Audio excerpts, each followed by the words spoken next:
Mi hijo me gritó en la cara: «Si no entregas la pensión, lárgate de esta casa», justo frente a toda la familia reunida en la cena de Navidad. Mi nuera lo secundó: «Aquí nadie vive gratis».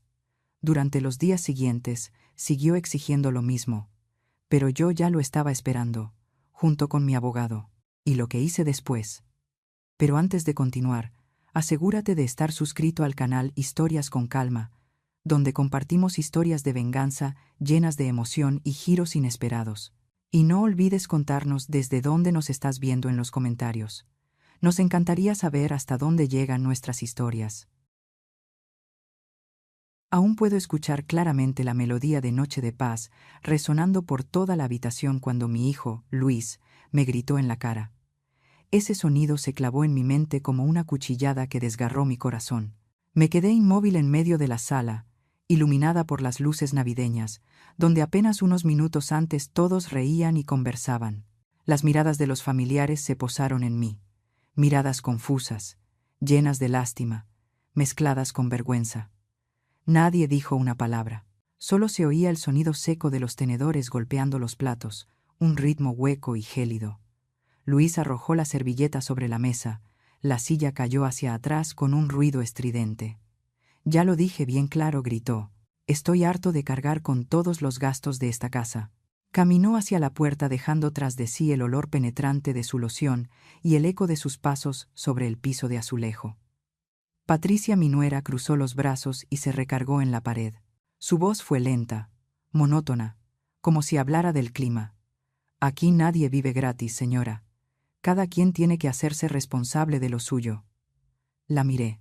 Su rostro, perfectamente maquillado, brillaba bajo la luz del candelabro. Después miré la mesa aún llena de comida. El olor del pavo y del vino se mezclaba con el de la humillación. Un familiar intentó romper la tensión. «Vamos, no discutan en las fiestas. Al fin y al cabo, es Nochebuena». Otro se levantó en silencio, fingiendo que iba por más agua.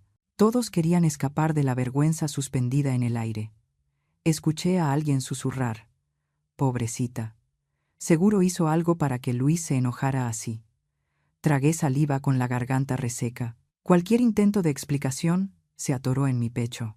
La frase de mi hijo retumbaba una y otra vez en mi cabeza, como el golpe de un martillo: «Si no entregas la pensión, lárgate de la casa». Yo le había enseñado que un hombre debe honrar a su madre. Había creído, con toda la fe de una madre, que él sería mi orgullo después de la muerte de Héctor, mi esposo.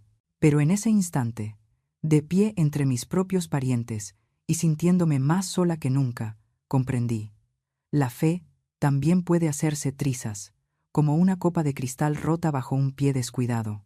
Respiré hondo. Esta casa de 2 pisos en Puebla, con sus paredes amarillas y el corredor de ladrillo que Héctor y yo colocamos con nuestras propias manos, fue nuestro sueño durante 40 años. Él solía decirme: «Algún día, esta casa será el refugio de mi Rosa». Ahora está llena de gente, de risas, de luces. Y aún así, el frío me cala hasta los huesos. En la pared sigue colgada nuestra foto de boda, con una sonrisa que alguna vez fue feliz. La miro, y luego dirijo la vista hacia el rincón donde el árbol de Navidad que decoré hace unos días sigue parpadeando. Colgué con cuidado cada esfera roja, cada cinta plateada, pensando que este año, después de tanta soledad, volvería a tener una Nochebuena completa con mis hijos y mis nietos. Me equivoqué. Todo era solo un escenario, y yo, la madre anciana con su chal gastado, era el personaje sobrante que todos querían sacar de escena. «Rosa, siéntate. Se te va a enfriar la comida», me dijo una prima, jalándome suavemente del brazo, fingiendo naturalidad. Sonreí con esfuerzo, asentí y retiré la mano. Ya no quería sentarme a esa mesa. Caminé despacio hacia la cocina. Las luces titilantes iluminaban cada arruga de mis manos. Escuché la voz de mi nuera, baja pero lo bastante clara. Debería saber cuál es su lugar. Ya está vieja y todavía cree que es importante. Me detuve. No volteé. No respondí. Solo sentí mi corazón golpear el pecho, un latido cargado de ira y desesperanza. Afuera, las luces de Puebla brillaban, La gente se abrazaba, intercambiaba regalos, se besaba en la mejilla y deseaba feliz Navidad. Y yo, de pie en la casa que construí, solo sentía una cosa: vacío. Luis no regresó. Patricia subió a su cuarto. Los familiares encontraron excusas para marcharse. Yo me quedé en medio de la sala, entre el olor del vino y la comida fría, con el alma hundiéndose como piedra en el agua. Me senté. Mis manos temblorosas alisaron el mantel desacomodado. La luz se reflejó en la lágrima que bajó lentamente por mi mejilla. Murmuré: solo para mí, sin voz. Esta casa fue construida con amor. Ahora está llena de desprecio. Y aquella noche de Navidad, la noche en que todos celebraban el nacimiento de Cristo, fue la noche en que descubrí que la fe de una madre puede morir en el banquete de su propia familia. A la mañana siguiente, la casa estaba en un silencio absoluto. Abrí los ojos cuando la primera luz se filtró por las rendijas de la cortina. Desde la cocina se escuchaba el tintinear de una cuchara golpeando una taza, constante y frío como el tic-tac de un reloj. Salí de mi habitación y vi a Luis sentado en la mesa del comedor, con la mirada fija en el periódico. El café humeaba a su lado. Patricia preparaba el desayuno. No me miró. Solo dejó frente a mí una taza de café aguado y un plato con pan duro. Moví la silla y me senté. Nadie dijo una palabra. Intenté tragar un bocado, pero la garganta se me cerró. Desayuna, hijo. El café se va a enfriar, dije con voz ronca. Luis no levantó la vista. Siguió leyendo. No te metas más en mis asuntos. Ocúpate de lo tuyo, mamá. El aire se volvió espeso. Solo se oía el susurro del papel del periódico. Yo guardé silencio. Patricia sonrió con frialdad y empezó a recoger los platos sin decir nada. Esa casa que alguna vez creí el lugar más seguro del mundo, ahora me resultaba tan ajena como una habitación prestada. Me levanté de la mesa, caminé hacia mi cuarto y abrí el closet para tomar mi cartera. La tarjeta del banco ya no estaba ahí. Revisé todo, los cajones, el tocador, y solo encontré un sobre vacío. Salí a la sala. Luis, ¿has visto mi tarjeta? La dejé en mi cartera. Doblando el periódico, me contestó con calma, como si hablara de una nimiedad. La tengo yo. Es más seguro así. Ya estás grande, mamá, y la gente puede engañarte fácilmente. Me quedé inmóvil. ¿Podrías devolvérmela? Necesito comprar mis medicinas. Se encogió de hombros. Dime lo que necesites, y yo retiro el dinero. Pero ya no salgas sola. No respondí. Solo escuché el portazo cuando se fue al trabajo. En mi cartera quedaban unas cuantas monedas, apenas lo suficiente para comprar medio frasco de pastillas para la presión. Por la tarde, fui a la farmacia de la esquina. Cuando la dependienta me dijo el precio, conté el dinero.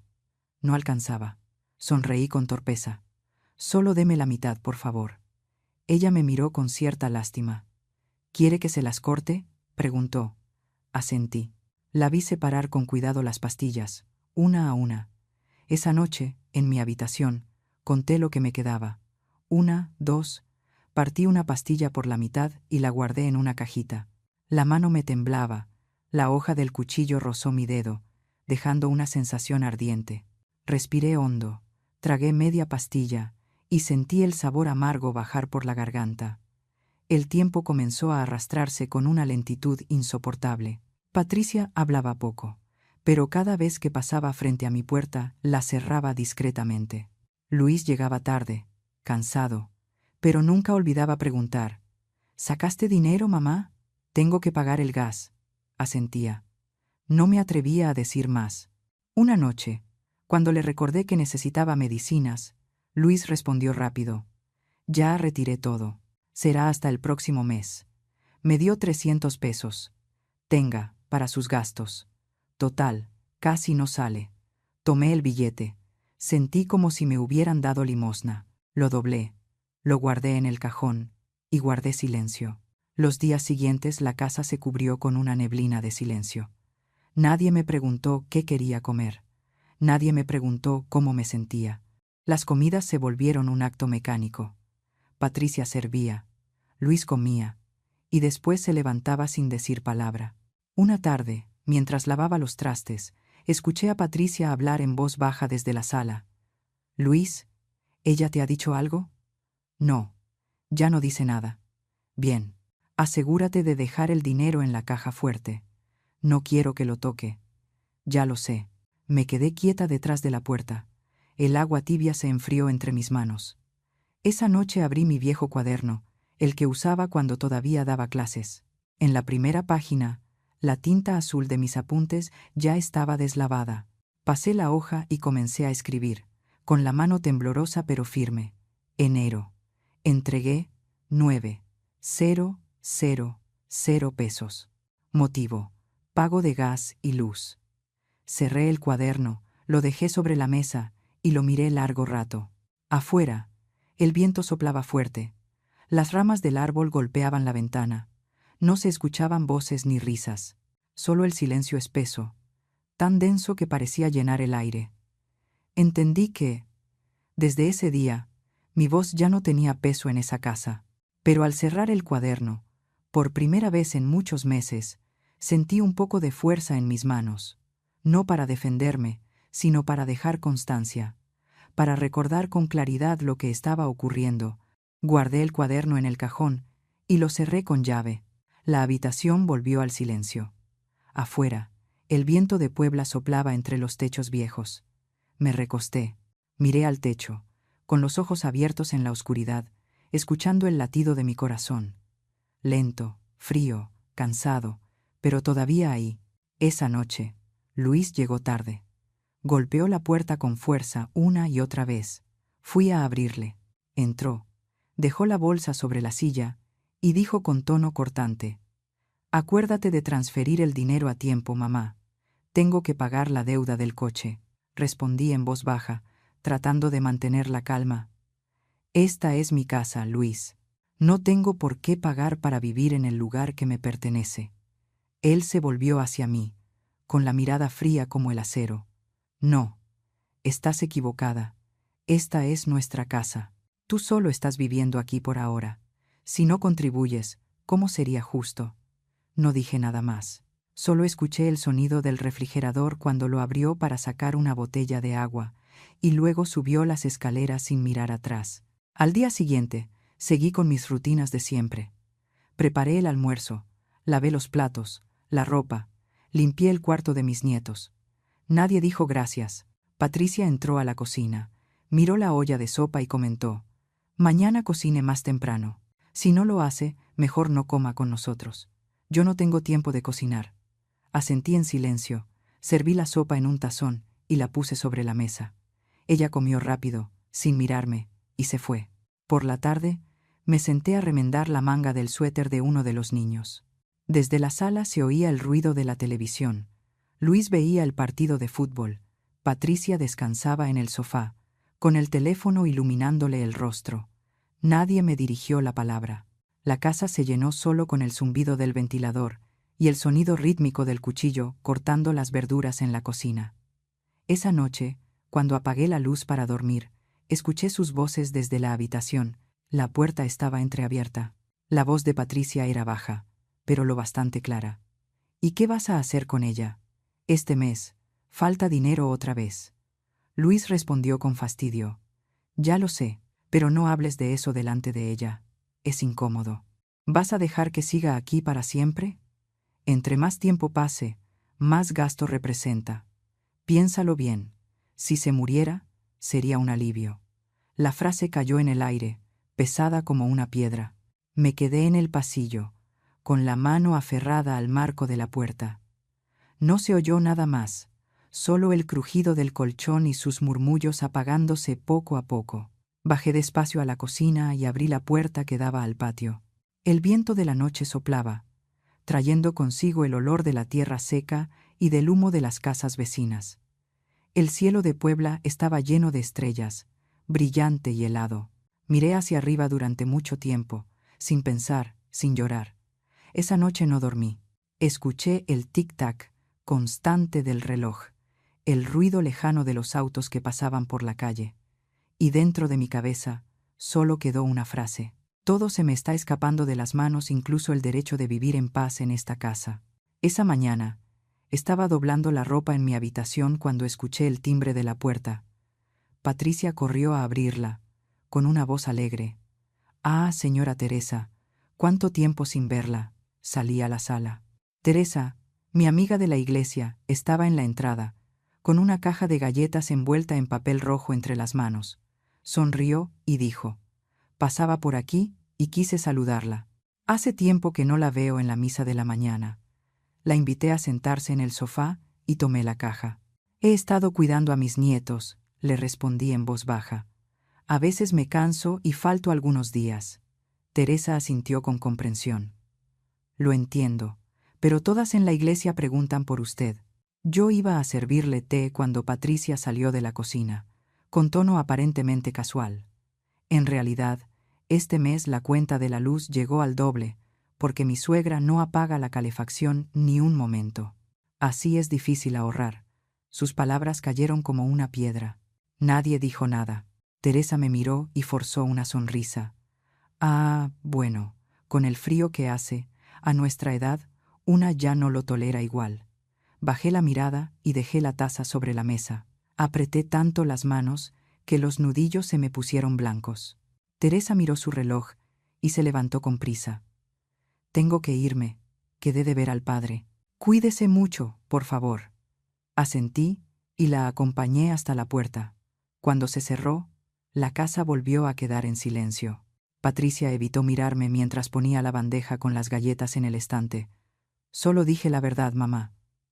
«No se enoje», murmuró. No respondí. Me di la vuelta, recogí las tazas y las llevé a la cocina. Esa tarde, Luis llegó a casa. Apenas abrió la puerta, su voz resonó por toda la sala. «¿Otra vez andas quejándote con la gente?» Teresa me vio en la calle y me preguntó que por qué hago que pagues la luz. «¿Quieres que todos piensen que soy un desalmado?» Me quedé quieta, mirándolo. No dije nada. Teresa solo vino a visitarme. Luis se acercó, señalándome con el dedo. «Siempre igual. Con una palabra tuya basta para que empiecen los chismes. ¿Sabes lo que tengo que escuchar por tu culpa?» Guardé silencio. De un manotazo golpeó la mesa pequeña detrás de él. El marco con la foto de su padre cayó al suelo, y el vidrio estalló. El sonido del cristal roto llenó la habitación, y duró más que cualquier palabra. Patricia salió de la cocina, con la voz fría. «Ya basta. No hagas tanto ruido. Los vecinos pueden oírte». Luis retrocedió, soltó un suspiro y subió las escaleras. La puerta se cerró con un golpe seco. Me agaché y empecé a recoger los pedazos de vidrio. Cada fragmento reflejaba un pedazo distorsionado de mi cara. Uno me cortó el dedo. La sangre brotó y cayó al piso. Seguí juntando los trozos, con cuidado. Aquella foto era del día en que inauguramos la casa. Él sonreía radiante, y yo estaba a su lado, sosteniendo un ramo de flores silvestres. Ahora la imagen estaba cubierta de polvo y manchada con un rastro rojo. La limpié suavemente y la volví a colocar en su marco. Cuando la oscuridad llenó la habitación, me senté en la silla y envolví mi dedo con una tira de curita. No encendí la luz. No quería que ninguna claridad iluminara lo que quedaba. Una mañana, escuché la voz de Patricia en el patio, alta y pareja. «Este coche, aunque viejo, es muy resistente. Lo compramos con los ahorros de los dos». Los vecinos admiraban. Se oía el motor encenderse. Risas, comentarios. Desde la ventana los observé.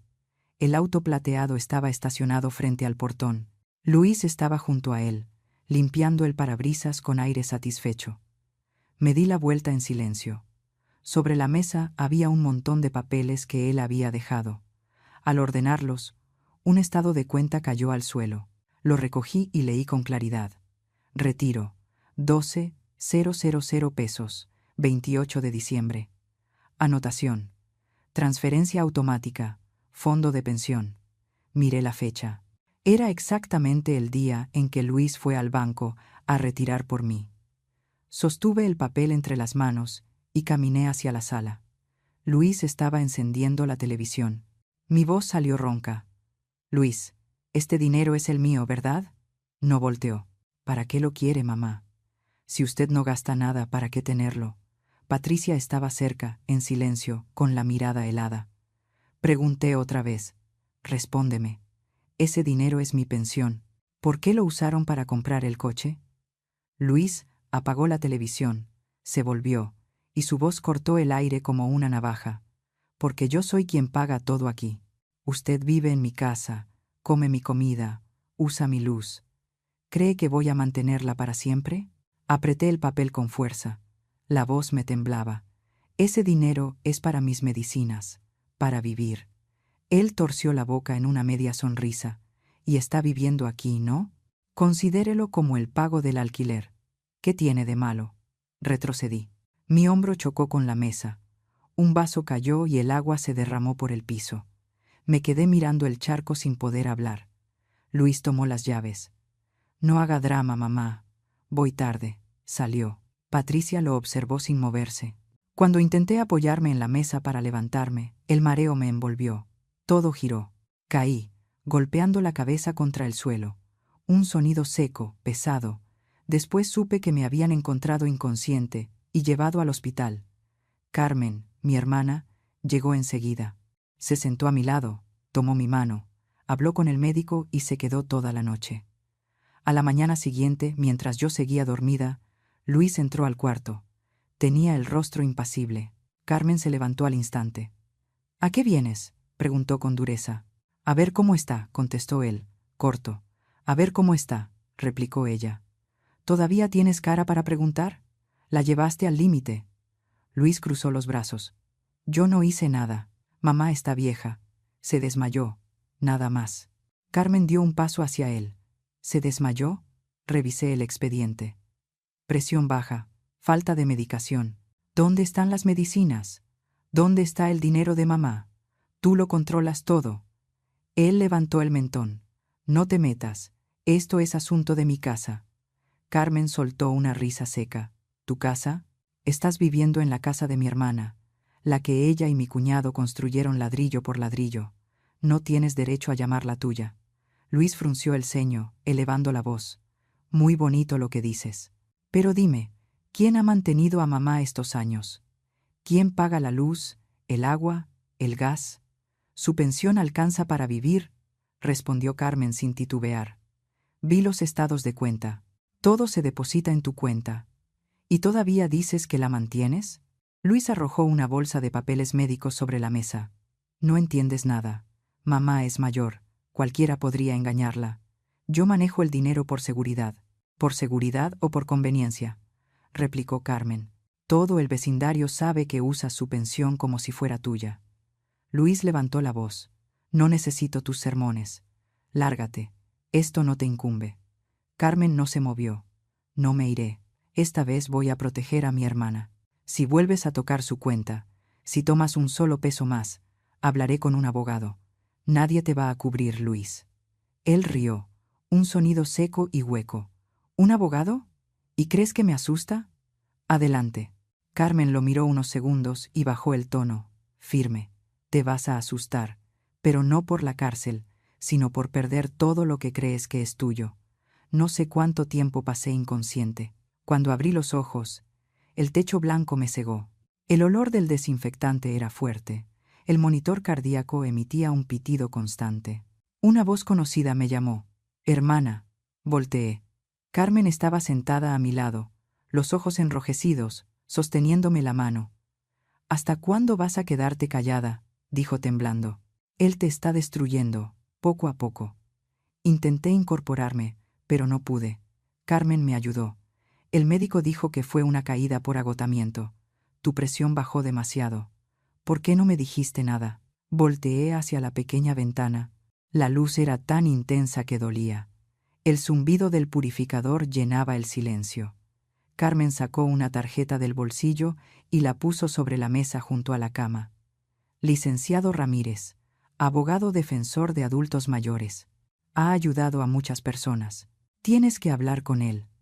Miré la tarjeta blanca, las letras negras perfectamente alineadas.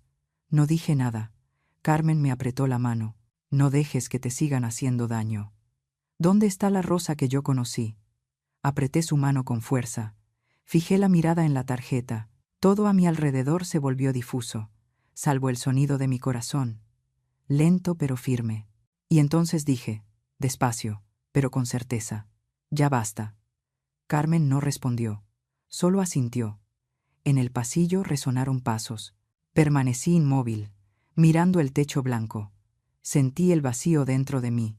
Pero esta vez, ese vacío ya no era resignación. Salí del hospital por la tarde. Carmen me esperaba en la entrada. Me puso un chal ligero sobre los hombros y me ayudó a caminar hasta una banca bajo los árboles. Nos sentamos en silencio un largo rato. El ruido de los autos, las llantas pasando sobre los topes. Carmen me miró y habló despacio, con voz firme. «Es momento de que te defiendas, hermana». No respondí. Miré mis manos. Luego asentí suavemente. Me levanté con ella, pedimos un taxi y nos fuimos. La oficina del licenciado Ramírez estaba en la planta baja de un edificio viejo. El interior era pequeño, ordenado, los expedientes alineados en los estantes. Se levantó al vernos, extendió la mano. «Por favor, siéntese». Su voz era grave, pausada. Me senté frente al escritorio de madera, donde ya estaban colocados un cuaderno, una pluma y una pequeña grabadora. Ramírez abrió una libreta y no me interrumpió mientras yo hablaba. Le conté todo, los días de retiro de dinero, las veces que me exigieron pagar antes de tiempo, la noche de Navidad, el desmayo. Tomó notas cortas, marcando con lápiz los puntos importantes. Cuando terminé, levantó la vista y preguntó con precisión: «¿Conserva los estados de cuenta?» «Sí, los tengo». «¿Hubo testigos cuando la presionaron?» «Esa noche, durante la cena, había familia. Pero cuando se trataba de dinero, solo estábamos Luis, Patricia y yo». «¿Ha anotado los pagos?» «Sí, en un cuaderno, fechas, montos y el motivo que daban». «¿Quién tiene ahora la tarjeta del banco?» «Luis». Asintió y pasó la página. «Bien. Necesitaremos los estados de cuenta, ese cuaderno y, si es posible, una copia del título de la casa. No es para pelear la propiedad, sino para mostrar el contexto, que usted y su esposo la construyeron y que no existe ningún acuerdo de renta». Asentí. Carmen sacó del bolso la carpeta que yo le había encargado. 3 meses de estados de cuenta, recibos de retiro y una copia de mi comprobante de pensión. Ramírez ordenó los papeles por secciones, los engrapó y dijo con calma, evitando palabras demasiado técnicas: «Lo que su hijo ha hecho se llama abuso financiero contra una persona mayor. La ley lo define con claridad: forzar, apropiarse o controlar los recursos de un adulto mayor puede constituir delito. La coacción incluye retener tarjetas, exigir entrega de pensión o amenazar con echarla de su casa, aunque esté a su nombre».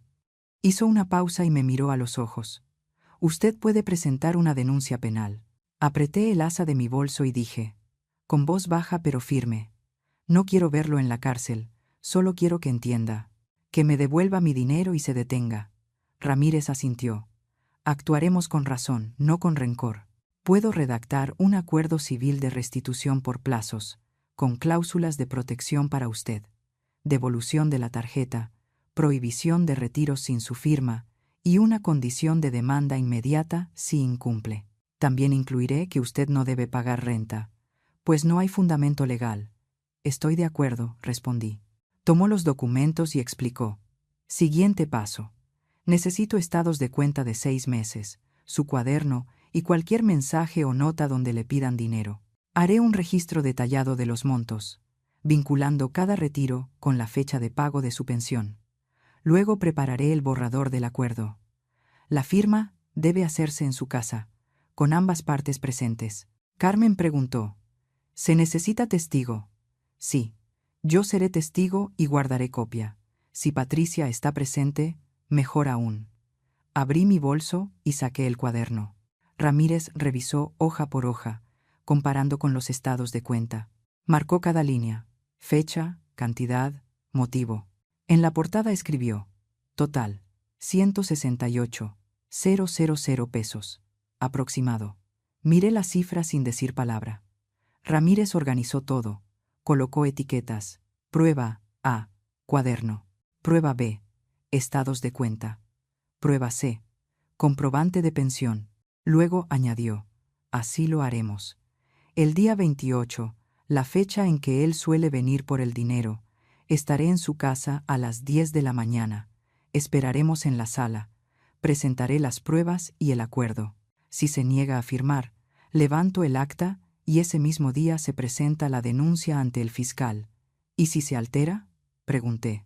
Usted no discuta, solo confirme lo necesario. Del resto me encargo yo. Carmen anotó la cita en su teléfono. Yo me enderecé un poco y dije con claridad: lo esperaré. Ramírez asintió. Un día antes, le llamaré para confirmar. Guarde todo esto con cuidado. No lo muestre a nadie ni entregue más dinero. Entendido, respondí. Nos levantamos. Carmen le agradeció. En la puerta, el licenciado me entregó otro papel. Es un resumen de los derechos de los adultos mayores, con lenguaje sencillo. Léalo en casa. Lo más importante, su dinero le pertenece. Nadie puede retener su tarjeta sin autorización escrita. Doblé el papel con cuidado y lo guardé. De regreso, Carmen no habló. Yo me recosté en el asiento, mirando por la ventana. No pensaba en nada, solo sujetaba el bolso contra el pecho. Al llegar, Carmen me ayudó a subir al cuarto y me dijo: si Luis pregunta, solo dile que mañana revisarás tus papeles. No discutas. Asentí. Ella se despidió, prometiendo llamar en la noche. Cayó la noche. Me senté al borde de la cama, me quité el chal y escuché el sonido de una cuchara golpeando una olla en la cocina. La luz del comedor se filtraba bajo la puerta. Las voces de Patricia y Luis llegaban entrecortadas, frases cortas, tono normal. Abrí el armario, tomé la caja con los documentos que me dio Ramírez y la guardé en el cajón, bajo llave. Me senté junto a la ventana, mirando el patio. Dentro de la casa, se escuchó una breve risa. Luego silencio. Susurré, apenas audible. Antes temía perder a mi familia. Ahora solo temo perderme a mí misma. Apagué la luz y me recosté. En la mesa, el reloj marcaba un ritmo constante. Cerré los ojos y conté hasta 28, y me detuve ahí. Faltaban 3 días. Apreté la llave del cajón en mi mano, sin soltarla. Me levanté más temprano de lo habitual. Limpié la mesa, acomodé las sillas, corrí las cortinas lo justo para que entrara la luz. En la mesa de la sala coloqué la vieja tetera, 2 tazas, el expediente ordenado y una pluma. Me puse la blusa que Héctor me había regalado y abotoné el cuello. Revisé una vez más el cuaderno, donde ya tenía marcadas las páginas que debía abrir. A las 10 en punto, el licenciado Ramírez llegó. Dejó su maletín, sacó un fajo de documentos y una pequeña grabadora, presionó un botón y dijo en voz baja: «El dispositivo funciona». Asentí.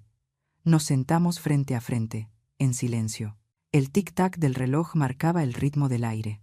Un momento después, se escuchó un auto detenerse frente al portón. El radio seguía encendido, la música se filtraba débilmente. La puerta se abrió. Luis entró como siempre, revisando su cartera mientras decía: «Mamá, rápido, tengo prisa. Dame la tarjeta y voy a sacar el dinero». Se detuvo al ver a Ramírez. «¿Y este quién es?». Patricia venía detrás, con el bolso en los brazos, mirando alrededor con frialdad. «¿Qué estamos haciendo aquí?», preguntó con voz dura. Ramírez se levantó, presentó con calma: «Soy el abogado de la señora Rosa María. Hoy hablaremos sobre los retiros que el señor Luis ha hecho durante los últimos 6 meses». Luis soltó una risa corta y guardó la cartera. «Ese dinero fue para los gastos de la casa. Nosotros mantenemos a mamá». Lo miré directo. «Aquí nadie mantiene a nadie. Vivimos juntos en la casa que construimos». Luis se encogió de hombros. «Como quiera. Pero necesito la tarjeta». Ramírez señaló las sillas. «Por favor, siéntense». Abrió los documentos y dijo: «Estos son los estados de cuenta del banco. Todos los retiros se hicieron con la tarjeta de la señora Rosa María. Las fechas coinciden con los depósitos de su pensión». Patricia cruzó los brazos. «Ella exagera. Solo buscamos que sea justo. Todos en esta casa deben aportar algo». Ramírez colocó a un lado un cuaderno pequeño. «Este es el registro escrito por la señora Rosa. Fechas, montos, motivos gas, luz, reparaciones, internet, agua. Los gastos reales no coinciden con lo retirado. Hay una diferencia sin comprobantes. Luis se recargó en la silla, sonrió con ironía. ¿Y qué? Es asunto de familia. Ramírez habló con tono sereno pero firme. Si a esto le llaman justicia, la ley lo define como coerción financiera. Incluye retener la tarjeta de un adulto mayor, obligarlo a entregar toda su pensión, amenazarlo con expulsarlo de su casa o hacer retiros sin autorización legal. La señora Rosa tiene derecho a denunciar. Luis golpeó la mesa con la palma. ¿Qué leyes ni qué nada? Esto es asunto privado. No aparté la mirada. Desde hoy, me devuelves la tarjeta, dije. Patricia intervino. Él la guarda por seguridad. Usted ya es mayor. Ramírez no cambió el tono. La seguridad existe cuando el titular decide. Nadie puede usar una tarjeta sin autorización escrita y firma. Y aquí no hay ninguna. Luis me miró con furia. ¿Quieres hacer un escándalo? ¿Quieres que todos piensen que soy un mal hijo? Ramírez deslizó un documento hacia él. Este es un acuerdo civil. En él, el señor Luis reconoce haber retirado de la cuenta de pensión de la señora Rosa un total estimado de 168,000 pesos en 6 meses. Se compromete a devolverlos en pagos mensuales fijos, con depósito el día 15 de cada mes, a entregar la tarjeta y toda la información bancaria hoy mismo, y a abstenerse de realizar nuevos retiros o exigir la entrega de la pensión por cualquier medio. Si incumple un solo pago, la señora Rosa podrá demandar de inmediato. Yo seré testigo y conservaré copia oficial. Patricia frunció el ceño. ¿Y quién calculó esa cifra? ¿Quién dice que son 168,000? Ramírez señaló el cuadro comparativo, sumando los estados de cuenta y verificando con el cuaderno. Si lo prefieren, puedo presentar denuncia formal y la Fiscalía hará la auditoría completa. En ese momento dejará de ser asunto privado. Luis miró a Patricia. Ella guardó silencio, con la mirada helada. Él regresó a mí. Yo he pagado muchas cosas en esta casa. Respondí sin titubear. ¿Y para quién eran esas cosas? ¿Para ustedes o para la familia? Familia, cuando yo ni siquiera tenía para mis medicinas. Ramírez colocó una pluma sobre el documento. Podemos resolverlo hoy. Sin gritos, sin externos. Firme aquí y todo quedará claro. Luis respiró hondo, se reclinó. ¿Y si no firmo? Entonces levantaré el acta de negativa, dijo Ramírez sin dudar. Hoy mismo presentaré la denuncia. El caso avanzará por la vía penal y civil. Se dictará orden de restricción financiera. Usted decide. El silencio cayó sobre la sala. El reloj marcó 11 golpes secos. Tomé otro fajo de papeles y los extendí frente a Ramírez, con las páginas señaladas para firma. Él asintió y le dijo a Luis: «Lea. Estoy aquí para aclarar cualquier cláusula». Luis bajó la vista, los labios apretados. Pasó varias hojas hasta detenerse en el punto reembolso, plazos, sanciones. Rió con amargura. ¿2 años? ¿14,000 al mes? También tengo que vivir. Ramírez respondió. La cantidad se calculó con base en sus ingresos y la capacidad mínima de pago. Puede ajustarse si presenta pruebas de dificultad real. Pero el principio no cambia. Debe devolver el dinero. Patricia murmuró, apenas audible: «Firma ya». Alargarlo solo empeora todo. Nos engañaron. Luis se volvió bruscamente. «Cállate». Y luego me miró. ¿De verdad quieres llevarme hasta este punto? No cambié el tono. Solo quiero que esto termine. Ramírez extendió la pluma. «Firme aquí, y en las páginas marcadas. Después yo certificaré». Luis no la tomó. Se quedó quieto, la mirada fija en la cifra impresa, como si pudiera borrarla con los ojos. Luego, levantó la vista hacia mí. «Mamá». Puse mis papeles junto a los suyos. «Firma», dije. «Devuélveme mi dinero, o deja que el juez lo haga». Luis se quedó inmóvil. Su mano sobre la mesa se cerró, luego se abrió, rozando apenas la pluma. No la sostuvo. El aire se volvió espeso. El radio del coche afuera se apagó. Yo no me moví, seguí mirando su mano. El instante quedó suspendido en el aire. Luis bajó la cabeza. Volvió a leer la primera línea. Su mano se detuvo junto a la pluma, inmóvil. Luis permaneció inmóvil un instante, luego tomó la pluma. La punta se deslizó sobre la primera página y se detuvo donde debía firmar. Firmó su nombre. Pasó a la siguiente hoja. Seguí el movimiento de su mano, constante, resignado. Su mirada era vacía, no levantó la cabeza. Tercera página, cuarta página. Dejó la pluma sobre la mesa. Ramírez tomó la segunda copia y la giró hacia Patricia. «Firme aquí como testigo», dijo. Patricia no respondió. Tomó la pluma y firmó rápido, el rostro rígido como una máscara. Dejó la pluma y empujó los papeles hacia él. Ramírez colocó ambas copias en una carpeta, selló con tinta roja, firmado. Apagó la grabadora, guardó los documentos en su maletín. «Enviaré las copias a ambas partes hoy mismo. La tarjeta y los datos de la cuenta deben entregarse ahora», indicó. Luis sacó la billetera, extrajo la tarjeta del banco y la puso sobre la mesa. La tomé y la guardé en mi cartera. Ramírez anotó en el acta: «Tarjeta entregada». Luego le dio a Luis otro documento, un compromiso de no volver a acceder a la cuenta. «Firme aquí también, solo una línea para que quede claro». Luis firmó. Ramírez cerró el maletín. «Listo. A partir de ahora los pagos se harán conforme al punto 2. Yo verificaré y certificaré cada mes». Se puso de pie, mirándonos a los tres. «Con esto, damos por terminado». Luis metió las manos en los bolsillos, evitando mirarme. Patricia ajustó la correa de su bolso. Ambos se dieron vuelta y caminaron hacia la puerta sin decir palabra. Los seguí hasta el umbral. Bajaron los escalones, cruzaron el patio, salieron por el portón. Los miré irse, sin llamarlos. Cuando el portón se cerró, murmuré, sin dirigirme a nadie: «La justicia no es venganza, es solo un recordatorio de los límites». Ramírez asintió apenas, como en señal de acuerdo. Me despidió, prometiendo enviar las copias ese mismo día, y se marchó. Permanecí un momento en la puerta, escuchando el sonido del auto alejándose. En la sala, la tetera seguía tibia, y los documentos sellados descansaban sobre la mesa. Entré, los guardé en el cajón y cerré con llave.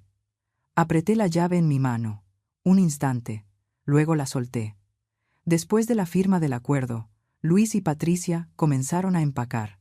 No hubo discusiones, ni disculpas, solo silencio. Me dijeron que se mudarían por un tiempo. Asentí, sin detenerlos. Se llevaron ropa, algunos aparatos y objetos personales. Me quedé en el porche mirando cómo cargaban el auto. Patricia, sin mirarme, murmuró: «Estaremos bien, eso espero», respondí. Luis no dijo nada. Cerró la cajuela con más fuerza de la necesaria. El coche se alejó, dejando el patio vacío y en silencio. Abrí las ventanas para dejar que el viento se llevara el olor a gasolina que aún flotaba. Al día siguiente, Carmen llegó. Traía una bolsa con víveres, medicinas y algunas macetas pequeñas. «Ya no tienes que aguantar más», dijo. Solo la miré. Comenzó a limpiar la cocina, el jardín, las sábanas. Me senté a observarla, sin pensar en nada. Al mediodía cocinó sopa y me insistió: «Come todo. Has bajado mucho de peso. Ahora lo primero es recuperar fuerzas». Comí despacio, tomé mis medicinas. Por primera vez en semanas, dormí una siesta corta. Carmen se quedó varios días. Cada mañana hacía café y abría las ventanas para dejar entrar el sol. Reacomodó la sala, tiró lo que evocaba recuerdos tristes, el marco roto, las facturas viejas. «Lo que ya no sirve, se va», dijo. Asentí. También habló con Ramírez, para asegurarse de que el acuerdo se cumpliera. Él confirmó: «Luis ha hecho el primer pago a tiempo». Carmen me recordó: «No tienes que decir nada, deja que él se encargue». Los vecinos empezaron a visitarme. Teresa trajo pan y me dijo en voz baja: «Me alegra verla mejor». La invité a pasar. No mencionamos el pasado. Poco a poco, todos volvieron, ya sin miradas de lástima. Volví al mercado con Carmen. Compramos plantas, abono y replantamos el viejo limonero que se había secado. Yo cavé la tierra, ella regó. Si este árbol vuelve a vivir, tú también, dijo, sonriendo. No sonreí, pero sentí algo más liviano en el pecho. Una tarde, Carmen recibió una llamada de Ramírez. Luis y Patricia se mudaron definitivamente. Rentan un departamento en el centro. Ya no tienen derechos sobre la casa, informó. Carmen asintió. Perfecto. Mi hermana necesita su espacio. Yo solo respondí. Sí. Ella me miró. Ahora esta casa es tuya sola. No temas al silencio. Ya no es el mismo. Esa noche nos sentamos en el porche a tomar té. Carmen preguntó. ¿Qué harás ahora? Replantaré el jardín. Y volveré al grupo de la iglesia. Bien, dijo ella. Pequeñas cosas, pero constantes. Lo haré, respondí. Después de cenar, limpió la mesa y dejó un sobre encima. Un poco de dinero extra. Guárdalo. No, tengo suficiente, dije. Ella sonrió. Guárdalo igual. Nunca se sabe. A la mañana siguiente, me llevó al control médico. El doctor dijo que mi presión estaba estable y solo necesitaba descansar. Carmen compró más medicinas. Tómalas a tiempo. Volveré el fin de semana, me dijo, abrazándome antes de irse. Estás empezando de nuevo, pero no sola. Yo estoy aquí, asentí. Desde ese día empecé a hacer las cosas por mí misma. Me levantaba temprano, barría el patio, cuidaba las plantas, anotaba pendientes en mi cuaderno. Cada noche Carmen llamaba. ¿Qué comiste? ¿Tomaste tus medicinas? Sí, respondía. Su voz constante, tranquila, marcaba el ritmo de mis días, como el tic-tac del reloj, que por fin volvió a sonar sin miedo. En los días siguientes, recibí los depósitos puntualmente. Ramírez me enviaba un mensaje breve cada vez que el dinero entraba en la cuenta. Anotaba en mi cuaderno fecha, cantidad y la nota recibido. No tuve contacto con Luis. Vivían al otro lado de la ciudad. Solo oía fragmentos de historias por vecinos conocidos. El ambiente en su casa era tenso. Las puertas se cerraban temprano. El coche rara vez salía de noche. Los rumores se propagaron más rápido de lo que imaginaba. En el mercado, la vendedora de frutas me preguntó con rodeos. ¿Su hijo? Hace tiempo que no se le ve, ¿verdad? No respondí. Pagué y me fui. Al día siguiente, vino el plomero a revisar una fuga. Mientras trabajaba, murmuró. Dicen que su hijo, fue demandado por su mamá. Guardé silencio. Al notar que no contestaba, calló también y terminó su labor sin decir más. Días después, una vecina que llevaba años sin saludarme apareció de repente, con una expresión incómoda. Escuché lo que pasó. Solo quería desearle salud. Asentí. Por Ramírez supe algo más del otro lado. Me dijo con pocas palabras. El taller de Luis perdió 2 contratos. Tienen miedo de involucrarse en su escándalo familiar. Solo respondí. Ya veo. Más tarde, otro mensaje. Un cliente habitual fue al taller, pero se retiró al oír los rumores. Cerré el teléfono. Lo que tenía que llegar, llegó. El fin de semana, Patricia llamó. Su voz sonaba débil, aunque intentaba mantenerse firme. Necesito saber la fecha del próximo depósito. Él cumplirá. Está escrita en el acuerdo, le respondí. Guardó silencio unos segundos. Está bien, dijo por fin. El ambiente en su casa empezó a resquebrajarse. Una conocida de Patricia me contó que, en su trabajo, los compañeros murmuraban la misma frase. Le robaron el dinero a la abuela. Su hijo fue objeto de burlas en la escuela. La maestra intervino, pero el apodo lo siguió hasta el patio. Patricia volvió a casa y discutió con Luis. No estuve presente, pero una vecina del edificio lo relató. Golpes en la mesa, luego silencio, y por último el portazo seco. Una tarde, Patricia me llamó directamente, sin rodeos. Usted me ha convertido en el hazmerreír del barrio. Del otro lado de la línea, escuché su respiración agitada, como si acabara de correr. En mi trabajo, todos hablan de mí. Mi hijo vuelve de la escuela pálido. ¿Cree que puedo soportarlo? Sostuve el teléfono sin decir palabra. Ella colgó abruptamente. Esa noche, Ramírez me escribió. Discutieron. No responda. Luis empezó a caer en picada. Ramírez informó. Perdió otro contrato grande. Lo acosan por deudas antiguas. Dicen que empezó a beber. Al día siguiente, otro mensaje. Patricia lo echó de casa. Esta mañana acudió solo a un centro de terapia psicológica para registrarse.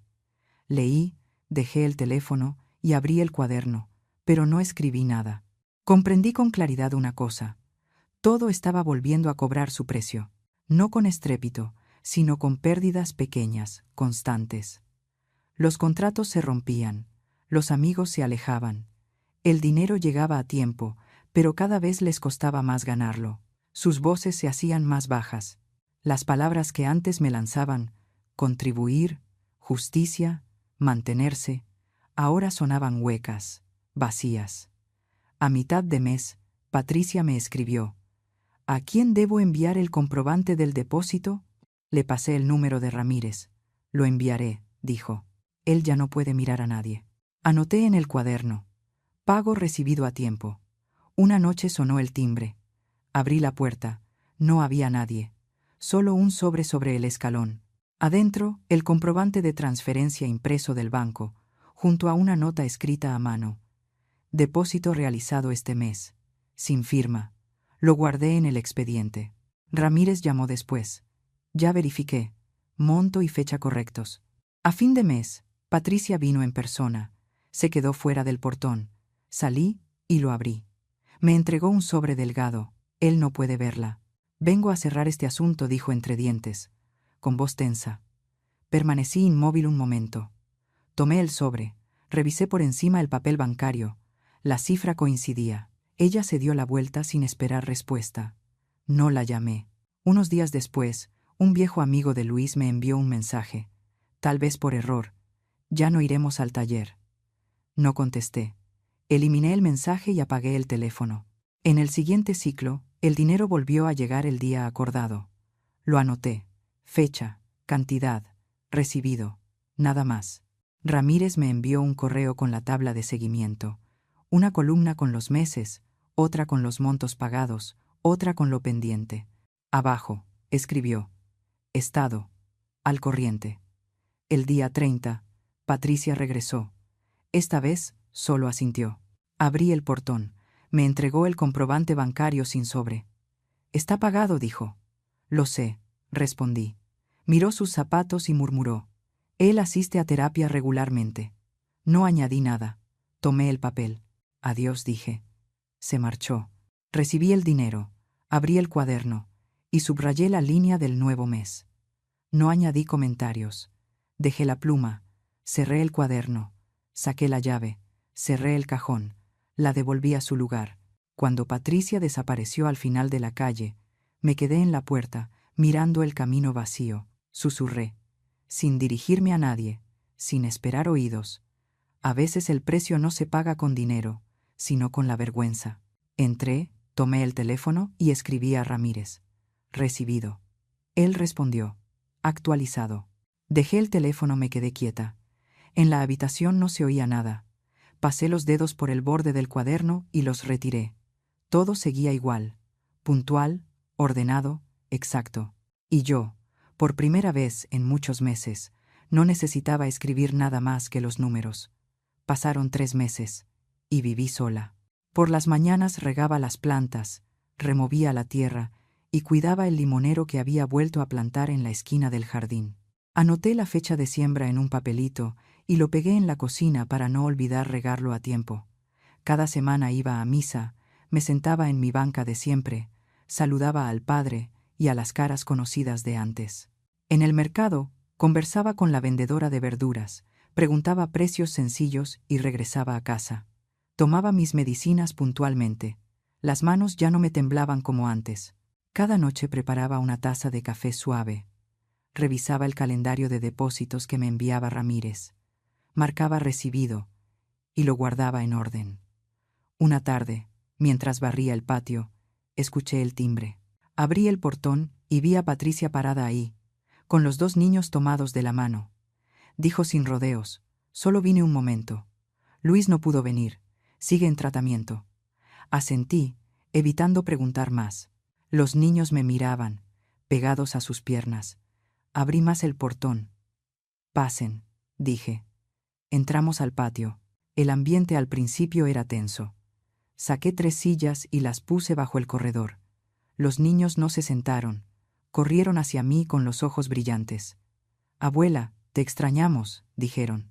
Me agaché. Los abracé, escuchando sus risitas. «Lávense las manos y vengan a la cocina». «Tengo galletas», les dije. Asintieron y corrieron detrás de mí. Patricia los siguió en silencio. En la cocina abrí la lata de galletas y serví leche en 2 vasitos. Comieron tranquilos. De vez en cuando volteaban a sonreírme. Yo me quedé de pie junto al fregadero, secándome las manos. Patricia observaba alrededor, sin hablar, hasta que los niños terminaron. Entonces dijo suavemente: «Solo vinimos unos minutos. Él está cambiando. No vengo a pedir perdón. Solo quiero que los niños puedan seguir viendo a su abuela». Le respondí sin rodeos. Perdonar no es olvidar, pero ya no tengo miedo de mirar atrás. Patricia asintió. Movió una silla, se sentó de lado. «El depósito del próximo mes sigue igual que en el acuerdo. Me aseguraré de eso. Hazlo conforme al pacto», dije. Los niños pidieron salir al jardín a ver el limonero nuevo. Los llevé al rincón del patio. El tallo era delgado, sostenido por una cuerda fina. «Este árbol necesita sol y agua», pero sin exceso les expliqué. Uno preguntó: «¿Cuándo tendrá limones?». «Cuando sea lo bastante fuerte», respondí. Asintieron. Tocaron las hojas con cuidado y se apartaron. Patricia permanecía en el corredor, las manos entrelazadas. «Le mandaré el horario escolar de los niños», dijo. «Si quiere verlos el fin de semana, solo avíseme. Que vengan cuando puedan». «Aquí siempre tendrán un lugar», contesté. Ella murmuró un gracias. Quedó quieta un momento y añadió: «Él sigue yendo a terapia. Ya no bebe». La escuché sin comentar nada, y solo recordé a los niños que dejaran los vasos en el fregadero. Cuando llegó la hora de irse, Patricia los llamó: «Vámonos». Los pequeños me saludaron con la mano. «Abuela, volveremos». «Lávense las manos y hagan la tarea», dije. Asintieron y corrieron hacia el portón. Patricia se detuvo en el umbral y murmuró: «Gracias por abrirnos la puerta». «Son mis nietos», respondí. El portón se cerró. Volví al corredor y arrastré la silla frente a la puerta. El viento pasaba por el limonero, moviendo las hojas con un murmullo suave. Me quedé un rato pensando en la lista de tareas de la semana. Comprar más abono, cambiar la cita con el médico, revisar el recibo del agua. Nada más. Entré. Tomé un cuaderno nuevo de tapa color marrón claro y abrí la primera página. Escribí despacio, con letra firme: «Junio, comprar semillas, medicinas y café». Mi vida de nuevo en mis manos. Dejé la pluma y cerré el cuaderno. Las campanas de la iglesia de Puebla sonaban a lo lejos, con un eco suave que llenaba el patio. Empujé la puerta, dejando que la luz de la mañana entrara por el corredor y se posara sobre la mesa, sobre mis manos. Miré hacia el jardín y murmuré una última frase: «Solo para mí». Esta casa fue construida con amor, y hoy se mantiene en pie gracias a mi valor. Ese año, la temporada de lluvias llegó temprano. Recuerdo claramente aquella mañana en que las primeras gotas golpearon el viejo techo de tejas y el olor a tierra húmeda se coló por el corredor. El limonero del patio comenzó a florecer, ese árbol que yo misma había vuelto a plantar en el pedazo de tierra que antes estaba reseco y que ahora lucía increíblemente verde. Cada mañana abría la ventana. Respiraba hondo el aroma de los brotes nuevos y escuchaba el viento entre las hojas. Por primera vez en muchos años, mi vida era tranquila, pero no solitaria. Seguía levantándome temprano como siempre. Preparaba café, regaba las plantas y me sentaba en la mesa de madera junto a la ventana para abrir mi cuaderno. Pero ya no anotaba cifras pesadas como «¿Cuánto recibí este mes?», o si Luis pagó a tiempo. Ahora escribía cosas más pequeñas. 5 de junio llovió. El limonero dio su primer botón. 7 de junio Carmen vino. Trajo pan dulce y sonrió como el sol. 10 de junio me compré un ramo de margaritas blancas. Cada línea era un respiro nuevo, una forma de recordarme que seguía viva y que esta vida Aunque tardía, me pertenecía. Cada domingo iba a misa. Ya nadie me miraba con compasión. La gente sonreía, me saludaba, me preguntaba cómo estaba y compartía sus propias historias. Me uní a un grupo de apoyo para personas mayores que habían sido maltratadas por sus hijos. Algunos temblaban al contar que sus hijos les quitaban el dinero. Otros lloraban en silencio porque los habían echado de casa. Yo los escuchaba sin juzgar. Solo ponía una mano sobre sus hombros y decía: el silencio no salva a nadie. Hablen, antes de que el corazón se les endurezca. Jamás imaginé que algún día sería yo quien ayudara a otros a levantarse. Pero quizá, cuando uno ha tocado fondo, es entonces cuando entiende lo que es la verdadera fuerza. No es venganza, sino vivir sin miedo. Después de una misa, el padre me dijo: ha convertido su dolor en oración. Sonreí y respondí: no, padre, solo aprendí a convertir mis lágrimas en luz. Una tarde de julio, Carmen vino de visita. Traía una foto vieja. Héctor y yo frente a esta misma casa, el día de su inauguración. El marco era nuevo, brillante. En la imagen ambos sonreíamos, con los ojos llenos de esperanza. Carmen la colocó en la repisa y murmuró: ¿ves? Todo puede quebrarse, pero lo que se construye con amor nunca se pierde. Asentí. Ese amor seguía aquí, en cada ladrillo, en el susurro del viento por el patio, y en la forma en que aún llamaba a esta casa nuestra, aunque ahora viviera sola. Esa noche, las dos nos sentamos en el corredor. El aire traía el aroma de la tierra y de las flores del limonero. Carmen me preguntó: ¿alguna vez te has arrepentido de no haber perdonado antes o de no haberte defendido antes? Respondí: no. Cada persona tiene su momento para despertar. Yo necesitaba pasar por todo eso, para entender que la bondad no significa aguantar, y perdonar no significa olvidar. Perdonar es dejar de permitir que otros te sigan lastimando. Carmen guardó silencio. Nos quedamos ahí hasta que salió la luna. Un día, Patricia envió una carta. Solo unas líneas. Luis sigue en tratamiento. Quiere ver a su madre. No para decir nada, solo para agradecerle por no haberlo abandonado. La leí, la doblé y la guardé en el cajón junto al cuaderno viejo. No respondí enseguida. Esperé hasta que mi corazón dejó de temblar. 3 semanas después, el portón se abrió. Luis estaba allí, delgado, pálido, con la mirada cansada. En sus manos traía un ramo de flores silvestres, las mismas que Héctor solía regalarme en las fiestas. Mamá dijo con voz ronca: no vengo a pedir perdón. Solo quiero devolverle lo que me enseñó y que olvidé, que la gratitud hacia los padres no es una obligación, sino amor. Lo miré y vi en sus ojos la verdad, una verdad tardía, pero verdad al fin. Le respondí suavemente: para aprender el amor, a veces hay que perderlo todo. Nos sentamos bajo el limonero. No hablamos, solo el viento. Una flor cayó sobre su cabello, y no la aparté. En septiembre, el limonero floreció por completo. Su aroma llenó el patio, dulce y sereno. Me quedé mirándolo, con el alma ligera como una hoja. Mi vida había estado seca, pero la tierra siempre encuentra cómo renacer cuando se riega con valentía. Volví a abrir mi cuaderno y escribí: 12 de septiembre, el limonero floreció. Yo también. 20 de septiembre, Luis llamó. No habló de dinero, solo preguntó: ¿ya comiste, mamá?